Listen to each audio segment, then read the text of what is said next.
with that, I would like to welcome our next speaker. Our next speaker is Lauren Lusty from the MITRE Corporation. Lauren is a member of the ATT&CK team. Lauren is also a people leader for a number of MITRE staff and a very compassionate people leader. She is here to give us an ATT&CK update representing MITRE ATT&CK. Thank you, Lauren.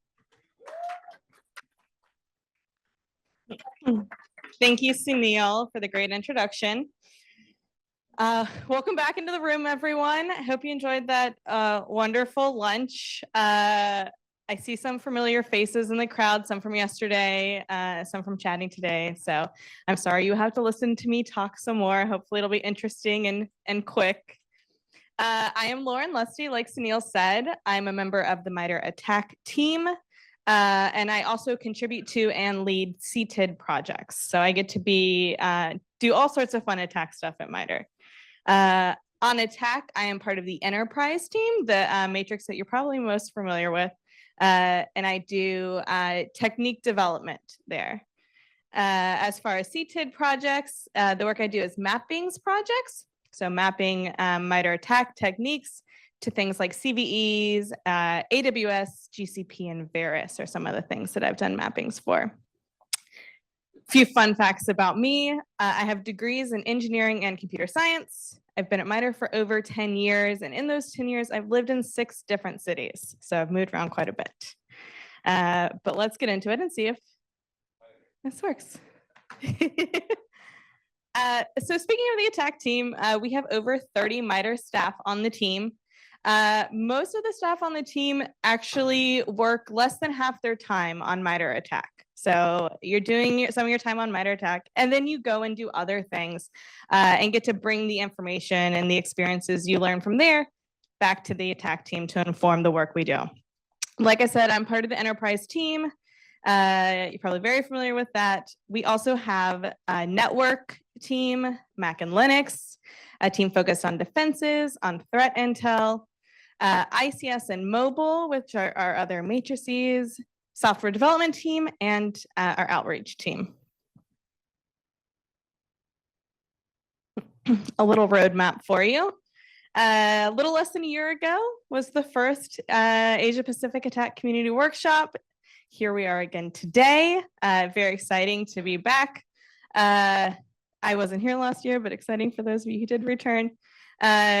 A little less than a year ago as well was ATT&CK version 15. And then 6 months later, 16. And then you may have seen a little earlier this week, but ATT&CK version 17 has a release date of April 22nd.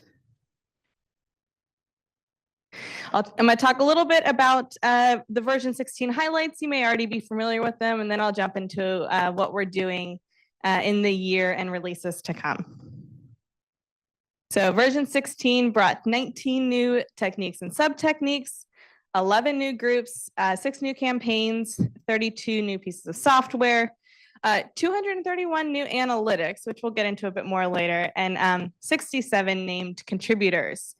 As evidenced by all the people in the room, ATT&CK really is community driven. So it is contributors like you that keep ATT&CK growing and developing and staying useful to the community. So we appreciate everything that you guys do to keep ATT&CK relevant.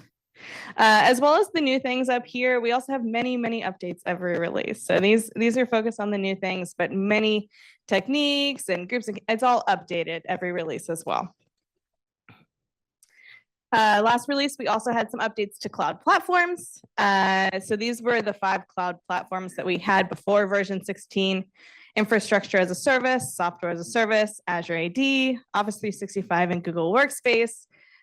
Those were updated to the following. Infrastructure as a service and software as a service stayed the same. Identity provider is the new name for Azure AD within MITRE ATT&CK. And Office 365 and Google Workspace were consolidated into Office Suite. Why did we make those changes? Identity as a service has more than one. It's not just Azure, so we wanted to broaden that to include other tools there.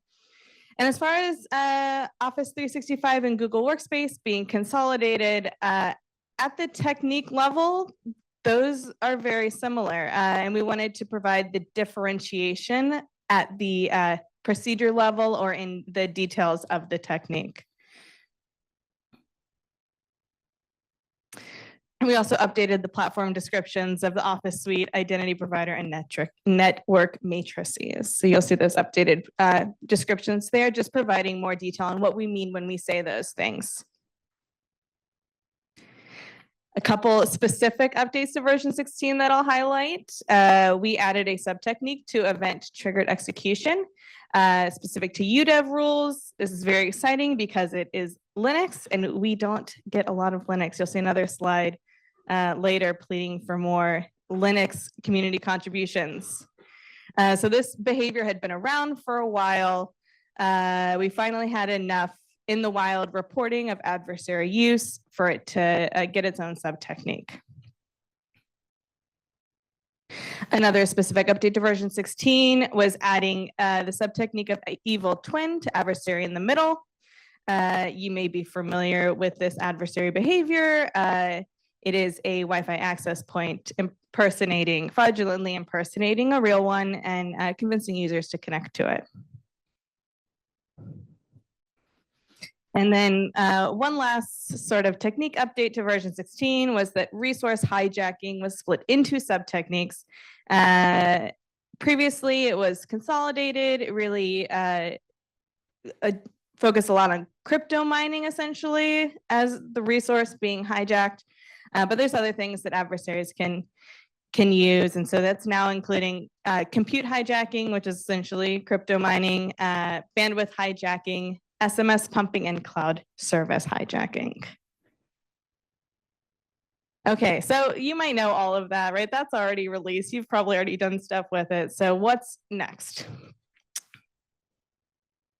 Some of the things that I'm going to dive into are very sane updates and some are crazy updates that we might be considering and would love community input on. So the things you're about to see will run the spectrum of updates. With every release, we're focusing on content updates, updating techniques when there are gaps that need to be filled based on adversary behavior and community contributions. We want to focus on more Linux and network updates, including more content there, more CTI, and filling in the gaps by adding details to techniques where Linux and network are platforms, but the descriptions don't reflect that. So filling in the gaps with actual detailed information in the technique descriptions there. So one of the things that we've been considering, which is more on the crazy end, so I welcome you to chat with me after this if you have strong feelings. And I promise I did not put Raj up to mention this earlier in his talk, wherever he is in here, but defense evasion is big.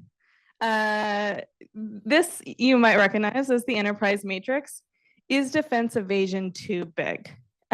Should we consider splitting it up into different tactics because there are different ways that adversaries operate within the umbrella of defense evasion? So the attack team has been talking about this, trying to think of ways that would be meaningful and useful to do this. One of the ways, I have 1 minute left. Okay, thank you. One of the ways that we've talked about is splitting it into evading detections versus evading mitigations. Evading detections being things like stealth, right? Hiding artifacts or removing indicators, where evading mitigations would be bypassing security controls. So if you have strong thoughts on this, please talk to us. I see some thumbs up back here. I see some claps. We can meet at the next break and discuss. But this is something that has been on our radar. Like I teased earlier, we want more Linux information from the community. We want contributions. We know that adversaries are operating in this space, and we would like to incorporate it more into the attack matrix. So you can send us contributions in a number of ways. I will let you know at the end all the ways you can talk to us. But there is the attack Slack, which I saw many of you have already joined today, that includes a Linux channel. So please bring us Linux reporting. Another thing that we are focusing on for this year is improving detections. We've now updated over hundreds of techniques and sub-techniques with new detections. There's been a big push for this for a while. A lot of this is bringing analytics from the cyber analytics repository directly into ATT&CK. We're also adding more detailed notes describing detections. One of the things that we focus on a lot is trying to find the balance between abstraction and specificity. And in this regard, we're trying to get slightly more specific than we have been, providing analytics that are in pseudocode that is easily usable or translatable into the systems that you want to use it in, especially focusing on providing useful analytics for lower resourced organizations. CTI, as always, is a focus of ours. We're going to continue to capture relevant groups, especially state-directed threats, but we want to improve our coverage on crimeware and ransomware. And we don't really know yet a great way to capture that. The groups are more loosely organized, so we're looking at ways to leverage our current campaign structure in order to capture that data within ATT&CK. Yeah, you know what? I might skip this one for time, but I'll give a little teaser. We are frequently approached to take a stronger role in tying group names together. This is one of those crazier ideas, something that we bring up occasionally to get a pulse on, to be a way to associate groups that are related to each other, but that can be a conversation for later. ICS and mobile, we had to pause work on that for version 16, but you're going to see more updates to that in version 17. ICS is getting sub-techniques and asset coverage expansion. If you're not familiar with the ICS matrix, assets are devices and systems commonly found in ICS environments, and improving defensive coverage there. For mobile, we are expanding into the reconnaissance and resource development tactics and considering reintroducing telecom platforms to that. But that is definitely a work in progress. There are many ways to get involved. One is being here, and I'm going to give you some more. If you have one takeaway from my talk today, I hope that it is the importance of community input on ATT&CK. And so we want to hear from you. One way is the ATT&CK Benefactor Program, which is a way to directly support ATT&CK's work. It includes recognition in a variety of ways, and I can provide more information about that. And then other ways to get involved. We're on social media. All major announcements go to Blue Sky, LinkedIn, and Slack. Again, plugging the Slack, and join the APAC community once you join the Slack. And then community contributions. You can email those to attack@mitre.org. You can go to the website and submit through the website.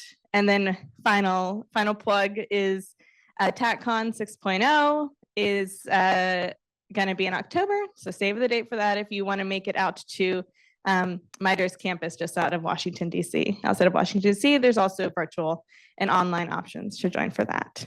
So I want to thank everyone for coming today. It's really great to see all the great things that you all are doing with ATT&CK, and it is really an honor to be here. So great event.